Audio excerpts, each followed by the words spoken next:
And I think the key to it is if I were being an advisor to a company at this point, I would say, don't just measure the standard. Don't just measure the stats. Don't just report the stats, but actually do something useful with them.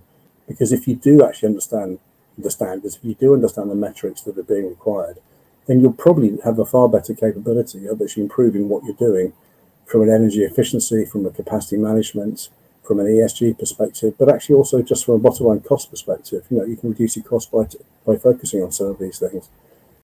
Hi, it's Mark Acton from Acton Consulting, and you're watching the Data Center Go-to-Market podcast. Greetings, Data Center friends. It's Joshua Feinberg from the Data Center Go-to-Market podcast, and I'm thrilled to have a very special guest joining me today. I'm welcoming Mark Acton from Acton Consulting in the UK near London. Mark, welcome to the podcast. Thank you very much for having me, Joshua. I'm looking forward to having a conversation. Likewise, Mark. I think the first place that I'm super curious about is to learn a little bit more about how you originally ended up spending a significant part or most of your career in the data center industry. Was it something that you always wanted to do when you were in school or university? How did you end up in this place where now, decades later, you're one of the top data center experts on the planet? I think, as someone once said to me, most people in the data center industry have a career of chance rather than a career of choice. So, and I think I'm very much sort of fall into that category. So I started really as an IT guy, focusing on sort of networks, communications, installations, and network support, became an IT manager. And then for some bizarre reason, someone decided to put me in charge of a building, and apparently it was called a data center. So from that point on, I frantically tried to understand how buildings work, and particularly how critical environments work, critical buildings, left the IT behind and really sort of focused more on the facility side. But having said that, I think having a foot in both camps, having a foot in both the IT side and the facilities side has really sort of helped me understand how data centers really work, both from a supplier and a customer perspective. So I guess that slightly backdoor introduction into the sector has probably worked to my advantage. So you started out on the IT side and then moved over to the facilities side, and you've spent most of your career now on the facilities side. So with that in mind, when you come across someone who is either brand new to the industry or considering entering the industry, like someone in the context of maybe they're in university and maybe it's a friend or a family member or a neighbor that approaches you and said, Mark, I'm looking at 3 or 4 different career options. I'm thinking something IT related. What's it like working in the data center industry? What should I do? If I don't put them to sleep by trying to explaining what we do in the data center sector, and they remain interested, then I don't think there's any specific skill set for the data center industry. I think we're multi-skilled. You can come into it from the IT perspective, from the engineering perspective, and that can be electronic engineering, mechanical engineering, it can be project management, it can be marketing, general management. But I think the one thing that I would say cuts across all of it is I think you've got to be prepared for change and got to have something of an inquiring mind. I think the one thing that the overarching message for anybody involved in the data center sector or wanting to get into it is you have to a degree to be multidisciplined. You can't really just focus on one discipline. And I think, especially you've got to be adaptable. I think one of the reasons that I and maybe my peers who got into the sector early have stayed in it is because we've got a degree of adaptability. We've managed to grow with the industry. We're arguably a 30-year-old industry. We've changed a huge amount over that period, and we are still changing hugely fast, hugely quickly. Huge scale of change. So I think anybody that wants to come into an industry and stay with it and not adapt and is looking for a straightforward, direct career path, maybe isn't the right person for the industry. But if someone wants change and wants the ability to make change and to affect change, then actually I think it's a fascinating environment to be. And as I said, if very multidisciplined at the same time. Yeah, it's super fascinating that when you think about there, it's almost like multivariable career calculus going on here. You have the operators, the technology companies, the facilities companies with the real estate, the capital, the construction. And then on top of that, you have about a dozen, 15, 20 different segments within technology, a dozen or 15 or 20 different segments within facilities. So there's certainly a lot of different parts of the ecosystem to keep track of. And they're all changing. It's not like any of them are standing still. Absolutely. And I think, again, repeating myself slightly, but I think anybody who can cross those silos and have a foot in more than one camp, I think is probably going to be the right sort of person to get into the sector. And it, frankly, from my perspective anyway, it makes it more interesting. You get to look at different facets of the industry and get involved in them. So it does make it an exciting career as well, albeit potentially occasionally challenging too. With those challenges in mind, over the course of your career, you must have had hundreds of people approach you, thousands of people seen you speak in different conferences, webinars, podcasts. And over time, you've probably gotten to work with quite a few people that may be at various stages in their career. So if you were to run into someone at a conference that maybe you worked at a former company with 10 years ago, or they're a client or a partner of a former company 10, 15 years ago, and they said, Mark, I'm kind of mid-career, not really sure what I want to do next. I'm relatively sure that I want to stay in the data center industry. I'm taking a couple of weeks off or a month or two off to recharge and recover from whatever I want to do next. What recommendation would you give to someone that's in that place? Well, I think, again, at the risk of repeating myself slightly, I think remain adaptable. Don't expect to be doing the same job that you were doing even a year or two ago.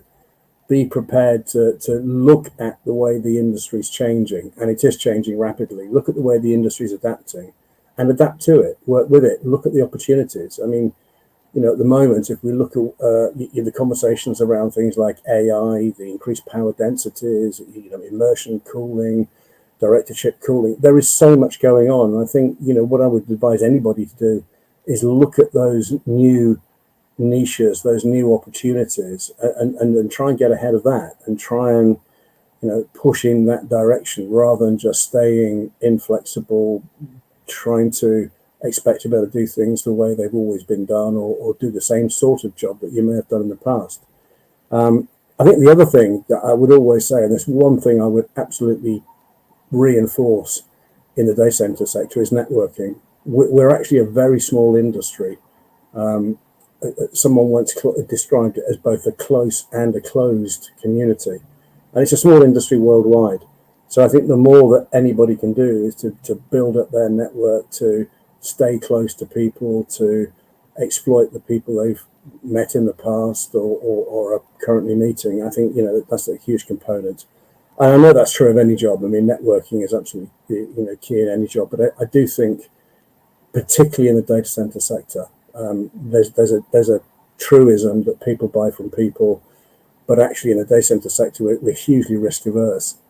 So I think that, again, that reinforces that message. We work with people we know, we work with people we trust, we work with people we respect.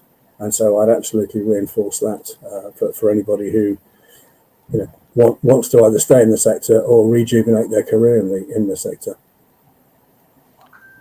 I think that advice is especially helpful for anyone that's in a client or customer facing role. A lot of the viewers and readers of this podcast might be in sales or marketing or customer success or product management. And with so many of the trends now, with people doing so much research on their own before they want to talk to someone in a sales role, like in order for you to have credibility with prospective clients and existing clients, for them to actually want to spend time with you as opposed to you chasing them and begging them the other way around. Everyone really does need to take control of their personal brand and give people a reason to want to engage early. Absolutely. And I think, again, we're for a tech industry, we're actually quite risk averse. And the reason for that is that what we're doing, effectively in data centers is providing an insurance policy. What we're trying to do is create highly available systems, sites, applications, even if you get out to the IT side of things. It's all about reliability and availability. So people are actually very risk averse. So you're unlikely to be able to get into the industry or do well in the industry if you don't have that profile and that brand and those connections. And I think the other thing that you need to be very careful of in the sector is technical competence. You can't be seen to not understand what you're talking about. I think we're quite technically savvy as a sector, albeit that we are broken up across multiple disciplines. I think we're quite technically savvy, and I think we like working with technical people.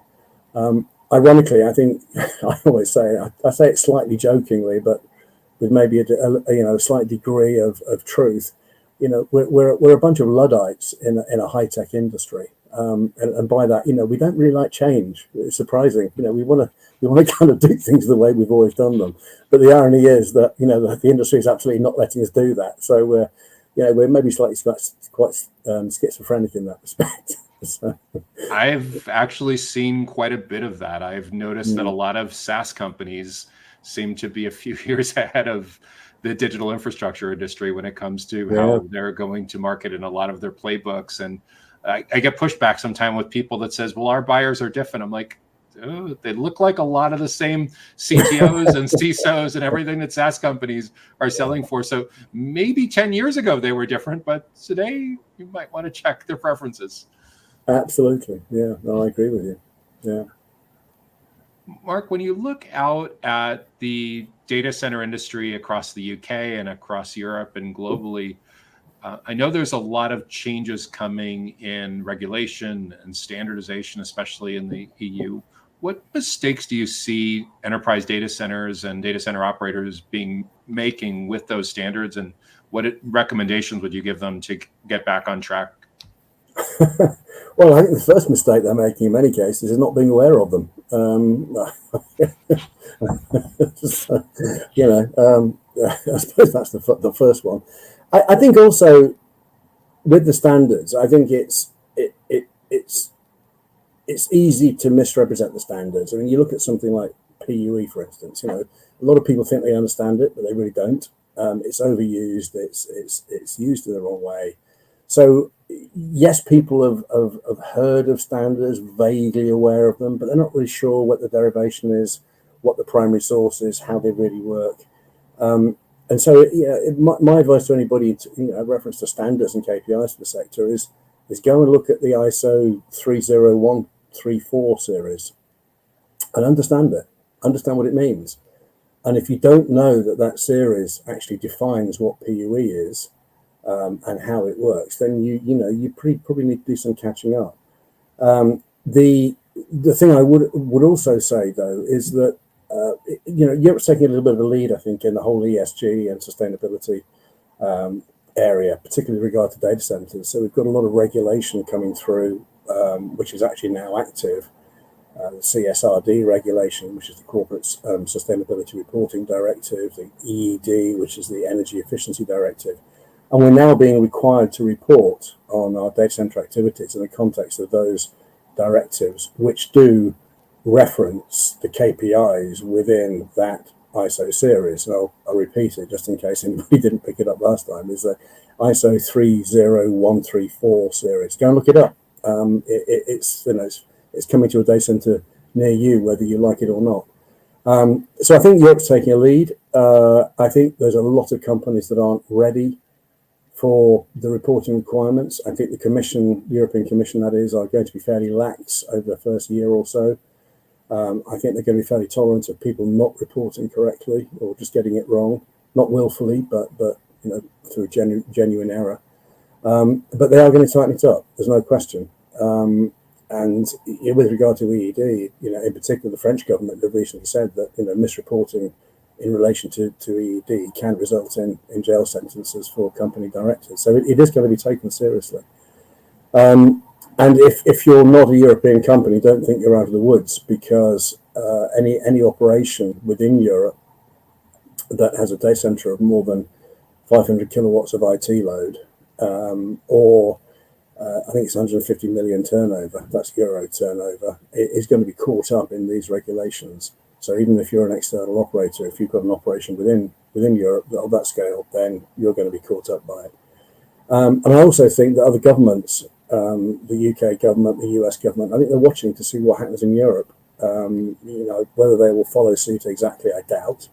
But I think they'll take a look and see what happens and see how it manifests itself, and possibly do something not identical again, but possibly similar. So I think it will affect our whole industry. And I think the key to it is if I were being an advisor to a company at this point, I would say, don't just measure the standard, don't just measure the stats, don't just report the stats, but actually do something useful with them.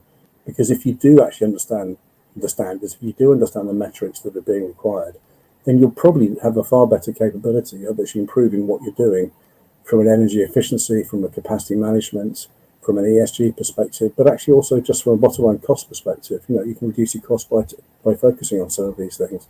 So it makes sense. Don't just do it as a reporting requirement. Yeah, it's really interesting too that you provided some insight on where you think this is going to be exported, or at least inspired in the U.S., whether it's done at a federal level or whether it's done with individual states. A decade ago, there was a large belief that GDPR inspired the California Consumer Privacy Act. So it's not unheard of that, depending on what's going on with the current administration and who's running Congress and the White House, that there could be some of this coming to the United States sooner rather than later. It may do, and I think also, I heard one very large US-based co-location operator say, they got several tens of sites around Europe. They said, we're going to have to do this across all our sites in Europe anyway. We may just end up doing it worldwide, just to make things simpler, because it probably does make sense. We think something like this may come out in the US and elsewhere, but let's actually just standardize and get it right, because the reporting is ultimately based on global ISO standards, which is the good thing. It gives us a genuine global benchmark that we can use. And if we're all using the same standards, then we're all comparing apples with apples as opposed to apples with oranges, which we've been doing in the past in many cases. With the benchmarks too, with companies that have significant presence on both sides of the pond, it's not just having parity between the different locations. There's financial implications as well. Absolutely. And a lot of these companies are publicly traded. So being on the right side of transparency and disclosure, probably going to, so there's a whole CFO argument in coming up with this as well. There really is, and in addition to that, not just about getting it right, the whole transparency and exposure, as you say, but actually by using these metrics, you can actually, improve your bottom line. You can reduce costs, you can improve efficiency, et cetera, et cetera. And that's something I think we're all being pushed to do, obviously, wherever we are in the world. Yeah, absolutely. And when it comes to a lot of the public relations and government lobbying type of work that so many data center operators are having to do in their communities to get permission to continue to build, and grid supply, grid capacity, being on the right side of transparency is probably going to be something that's going to be even when it's optional. Yeah, absolutely. I think there's going to be increased focus in that area, as you say. I think we're going to come in under increasing regulatory pressure. We're going to be coming under increasing media pressure. So I think if we can actually demonstrate that we are trying to do the right thing and achieving it, then I think that's going to help enormously. At the moment, we don't have an awful lot of comeback. I think the media reporting actually is not particularly helpful. I think a lot of it's very uninformed. I think the data center sector gets blamed for the demand that's actually created by others. We're just responding to demand. We don't create demand. I would even go so far as to argue the actual demand is created by us. We're all guilty of the demand. So don't blame the data center. Don't blame the building. We are all equally responsible for the increased demand of power in data centers because of the digital services we choose to use. I think there's a message out there that we should be more conscious of our digital choices and the impact it has on data center energy consumption. I don't think that message has really got out there yet. Certainly not to the media, as far as I'm aware.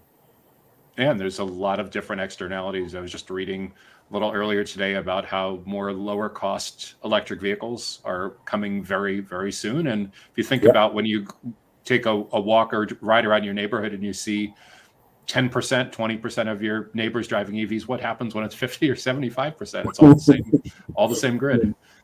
It's all the same grid, and in a lot of parts of the world, and lots of regions, that the grids are already stressed. We've got to look for innovative solutions and try and find ways of using less power to do the same amount of work.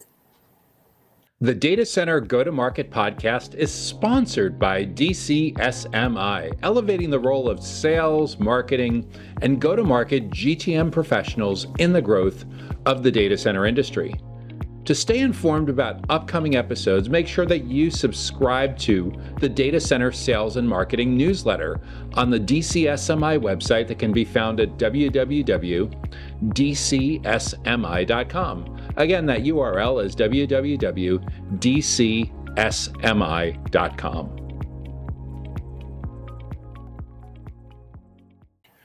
Mark, when you look into your crystal ball and you think 2, 3, 4 years out from now, how do you think different roles and job functions and responsibilities are going to change in the data center industry, especially with those that are client facing, like in consulting roles or sales or product management, channel partnerships? So it's a really difficult question to answer, because we're subject to such change. AI, the whole high density workload that we're facing at the moment, how on earth do you sell space in the data center right now when you're not really sure how much power demand, what the power density is going to be?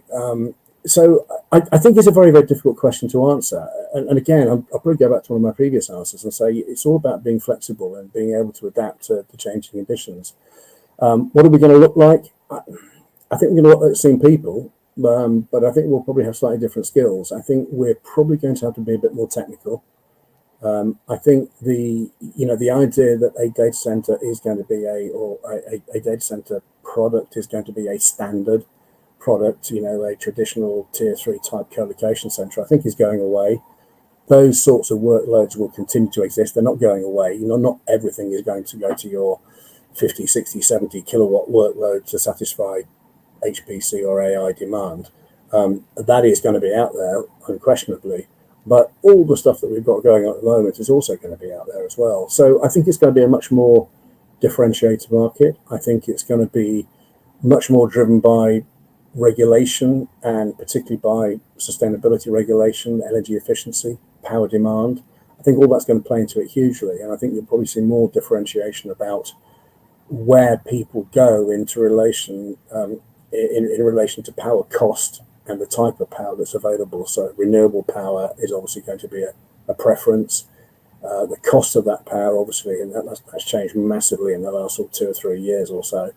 I think people are going to have to be much more adaptable. It's not going to be possibly as standard as it has been in the past. I think there's going to be more change, more variation. And I think, again, people may be going to have to be a little bit more technical at understanding some of the drivers around the power,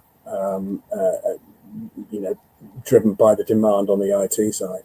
So, I think, brush up on the technical skills, I would suggest. Focusing on the technical skills is something really interesting. I interviewed someone who leads a team of sales development reps, business development reps a couple of weeks ago for a major operator colo managed services in the US. And he was explaining what his lab is like in his home office on what he experimenting with. I said, your level of technical expertise is so beyond what people would consider someone in your role. You almost have the technical skills that you could go out tomorrow and be a fractional IT director for small and medium-sized businesses. And he's like, that's my goal. My goal is to be at such that level that when he's having conversations with prospects and clients, they feel like they're getting access to someone that could go out tomorrow and be a fractional CTO. Absolutely, I think that's not uncommon in our sector. Even on the sales side, forget the technical side. Obviously, you might imagine that would be the case. But even on the sales and the customer relationship side, I find some very, very technical people who would do exactly that. Their entire house is flood wired with Cat 6 or Cat 7 or whatever. whatever it may be. And they've got a patch panel in the corner, and and a couple of servers, and that's just to run the home entertainment system, So, yeah, I find there's an awful lot of skills out there actually in the sector, and again, I think going back to what I said earlier, I think there's a lot of people who have been very adaptable, come from various different backgrounds, and those technical skills, I think, really do play into individual success in the sector, because again, if you can generate that trust on a technical basis and have a very, very technical conversation, you're much more likely to get engagement with somebody. Going back to your point earlier, it's all very well looking at a website and trying to determine what the best product is, but if you've got a genuine product expert in front of you who's trying to offer you a solution, then if you believe them, if you can understand them, if they can explain it and they inspire confidence, then they're probably going to take it from you. Yeah, I spend a lot of conversations every week talking with teams about how the goal early on, if they have like an active webinar program and podcasting and things along those lines, is education and trust. Yeah. What you can do to educate and build trust at scale. Yeah. And a lot of it is getting the sales team involved in some of these trusted advisor, consultant, subject matter expert roles. And even on a more entry level, getting relatively new talent, if nothing else, to be a great tour guide or concierge of the existing resource. No one's going to book an appointment anymore for you to read the website to them. Anything that they can get from reading an ebook or watching a video, people are really expecting that you're going to take it up a few notches by helping them understand how other companies have gone through similar initiatives, how other people in these roles have navigated similar initiatives. So yeah, there's going to be a huge, huge need in the coming months and in the coming years within the data center industry for reskilling on many, many levels. Absolutely, and I think seek to educate before you sell in many respects. And I think particularly, I do a lot of presentations around standards, developing standards, sustainability, because it's a really confused landscape right now. Not many people really understand it. So on the one hand, it's a way to engage with people, to educate and provide information. Be prepared to give some of that information away free. I mean, that's a classic consultancy thing. Obviously, help people out, solve a bit of a problem, and hopefully they'll come back for more. And as you say, achieve that trusted advisor type status. But I think there's a huge opportunity for that right now, because there is a degree of confusion. There is a great deal of change. I'm not sure that everybody really understands where things are going. We kind of say we do, and there's lots of marketing around. But I think if you actually asked everybody, most people, to be very, very honest, I think they'd, you asked me a question about 2 or 3 years' time, I think most people would sort of say, they put their hands on the heart and say, well, I'm not really sure about 2 or 3 years. I'm not, and that's without some sort of paradigm shift in terms of the way we do compute. If we do move away from silicon as a substrate, for instance, and, all of a sudden graphene becomes the substrate of choice, what happens then? We're into a whole new world of understanding education and learning, so who knows what's around the corner? I wish I did. One thing that there's a lot of consensus around being right around the corner is demand for AI. So I'm curious, with all of that, have you seen much change yet to your weekly, monthly routines and the work you do with your clients since generative AI has become more mainstream over the past 18 months? No, I think AI, what is AI? I think we have a big debate of what AI really is. At the moment, it's really more machine learning rather than true artificial intelligence, I would argue. But nonetheless, I don't think there's a lot of change. There's a lot of discussion going on. There's a high degree of uncertainty. There's a lot of marketing effort saying, we're going to be doing 100 kilowatt racks or whatever it may be. Whether that's true, we know there's going to be more demand. We know there's going to be more demand for space and power based on increasing AI workloads. How that's really going to impact us, though, over time is really open to debate. I think even Sam Altman said that, we cannot necessarily continue doing AI, and by that, he's talking about sort of ChatGPT, etc., We can't continue to do it at the way we are doing it at the moment, because it is literally unsustainable. We cannot grow at this pace using this amount of power and this amount of compute. So it is going to change. It will have to change. So again, I think it's a little bit uncertain. Is it affecting my day-to-day life at the moment? No. Do I use AI a little bit for maybe helping to give me ideas for articles? I don't use it to write articles, but I certainly do use it for inspiration on occasion. So yeah, I don't think it really has changed much, though, other than the discussions that are being had and the increasing marketing around it at conferences, the a little bit of sensationalism, I think, a bit of uncertainty, people coming to me and saying what's going to happen. I'm saying I'm not entirely sure. But in terms of day-to-day activities, no, not at all, not at all. It will do. I think the one thing I will say, people talk about AI workloads and the power consumption, et cetera, et cetera, et cetera. Yeah, we all know about that. We're all familiar with that. But I think one thing that people don't really talk about very much is the way we may end up managing data centers using AI. The tools that start to use AI, machine learning, deep analytics to actually manage data centers far better than humans can. For the moment, it's a pretty human-intensive industry. We use DCIM solutions largely for monitoring, and we wait for a red light to flash somewhere and then do something about it. I think that with true, machine learning and again analytics, combining disparate data sets, we're actually going to be able to do a far better job of managing data centers far more efficiently. So I think the biggest change may well not be in the AI workloads that we're satisfying in data centers, but actually in the way we manage data centers using AI. So turning it on its head slightly.